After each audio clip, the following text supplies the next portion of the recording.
सोचो तुम एक कमरे में हो, तुम्हारे साथ 50 लोग खड़े हैं, सबके पैर के नीचे एक लाल सर्कल, और अचानक 10 सेकंड में एक इंसान मर जाता है। कोई भाग नहीं सकता, कोई चुप नहीं रह सकता, क्योंकि अगर तुमने वोट नहीं किया तो नेक्स्ट नंबर तुम्हारा हो सकता है। यहाँ ना अमीर बचता है ना गरीब, सिर्फ एक सवाल डिसाइड करता है कौन मरेगा, और जो रूल समझ गया शायद वही जिंदा बचेगा। पर ये सिर्फ एक गेम नहीं है, ये एक साइकोलॉजिकल एक्सपेरिमेंट है। यहाँ लोग धीरे धीरे इंसान नहीं भीड़ बन जाते हैं। जैसे ही पहला वोट होता है सब समझ जाते हैं यहाँ जीतने का रूल सिर्फ एक है, किसी और को मरने दो। कहानी की शुरुआत में 50 लोगों को एक ग्रुप को दिखाया जाता है जिन्हें एक जगह पर कैद करके रखा हुआ है। वो सब लोग बेहोश है, जो एक बड़े से रेड कलर के दिखने वाले सर्कल के चारों ओर खड़े होते हैं, जिनमें से हर इंसान अपने सर्कल में खड़ा होता है। जिसके बाद वहाँ मौजूद लोगों में से एक लेडी को होश आ जाता है, और इन सब चीजों को देखकर वो लेडी हैरान हो जाती है कि वो यहाँ पर क्या कर रही है, ये कौन सी जगह है। इसी बीच वो लेडी अपने सर्कल से बाहर आ जाती है, जिसकी वजह से अलार्म बजने लगता है,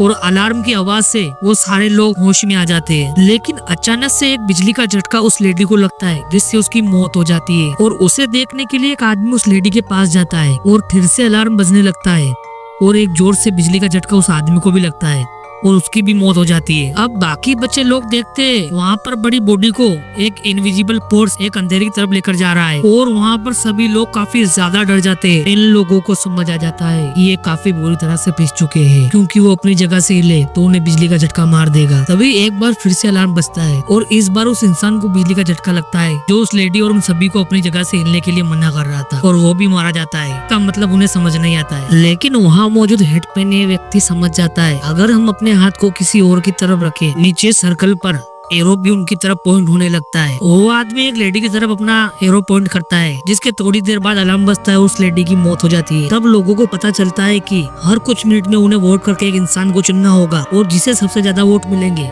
वही मरेगा।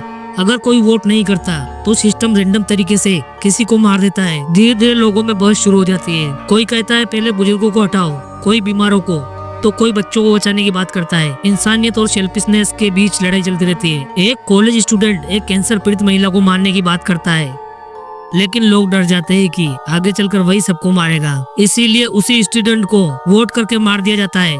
इस दौरान एक प्रेग्नेंट लेडी, एक 10 साल की बच्ची और एरिक नाम का आदमी खास बनकर सामने आते हैं। एरिक बहुत चालाकी से लोगों को ऑब्जर्व करता है और सही समय पर वोट करता है।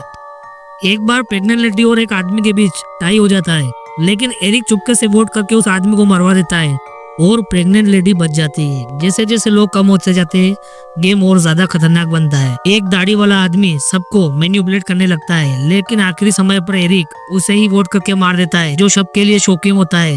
अब आखिर में सिर्फ एरिक, प्रेग्नेंट लेडी और उसकी 10 साल की बेटी बचते हैं। एरिक बच्ची को समझाता है कि अगर काउंटडाउन पूरा होते ही वो अपने सर्कल से बाहर निकल जाए तो उसकी माँ को खुद वोट नहीं करना पड़ेगा। बच्ची अपनी माँ के पेट में पल रहे बच्चे को बचाने के लिए खुद सेक्रीफाइस करने को तैयार हो जाती है। जैसे ही काउंटडाउन खत्म होता है, बच्ची अपने सर्कल से बाहर निकल जाती है, लेकिन उसी पल एरिक प्रेग्नेंट लेडी को वोट कर देता है, जिससे एक ही बार में 2 जानें चली जाती है और एरिक अकेला बच जाता है। यह सब एरिक का पहले से बनाया हुआ प्लान होता है।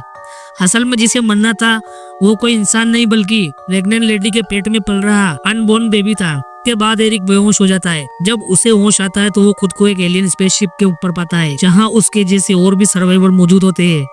तभी पता चलता है कि ये पूरा खेल एलियंस ने इंसानों की सोच और सर्वाइवल मेंटेलिटी को टेस्ट करने के लिए रचा था। और यहीं पर ये अजीब लेकिन सोचने पर मजबूर कर देने वाली फिल्म खत्म होती है। कहानी पसंद आई तो वीडियो को लाइक करें, चैनल